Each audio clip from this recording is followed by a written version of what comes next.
for sure, you already see the trend in the last 5 years quite clearly that the climate, the weather become hotter. Particularly in the summertime. And also there is also drier weather where it's hotter and drier.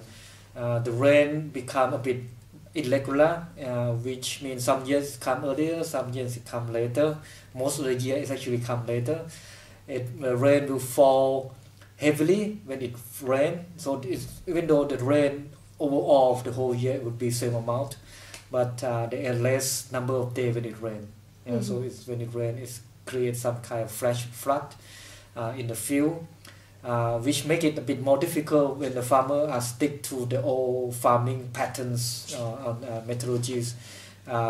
Because of this climate change, they have to adapt, to learn to respond to new conditions. Some, of course, respond better than the others, but overall the trend seems to not be very favorable to the growing conditions of the rice, particularly the jasmine rice, which means we have more tendency of rain come later and heavily, and at the end could be some shortage of water.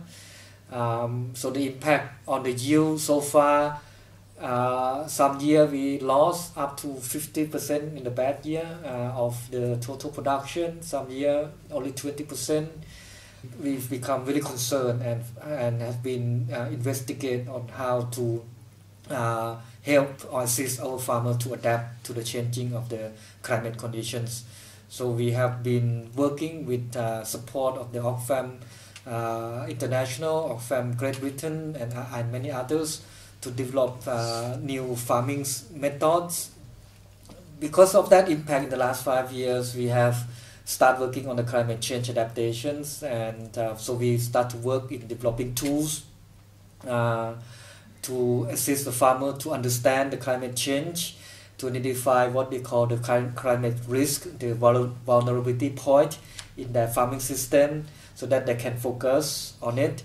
And but it's not a fixed model. It's a process, which means that the climate this year might be on the wet side, on the next year will be on the dry side. So you cannot just say, okay, we chip and for the dry side, but then some of the year it could be on the wet side. So which means, so the process allows the farmers to understand this fluctuation and find a way that could, in the short term, good to cope with the fluctuation, and also in the long term also address the changes later on. Of course, one of the key things is to do with the water management. I mean, the heat we cannot do so much because it's out of control, but at least if you manage the water well, you can grow some trees which you can influence what we call the microclimate in the farm level.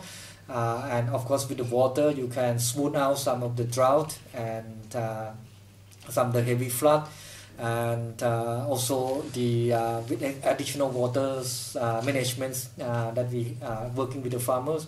It means farmers then, after the rice growing season, they have small water that they can grow fruit and vegetables for their own consumption, and also to sell to the local consumer in their village or their cities.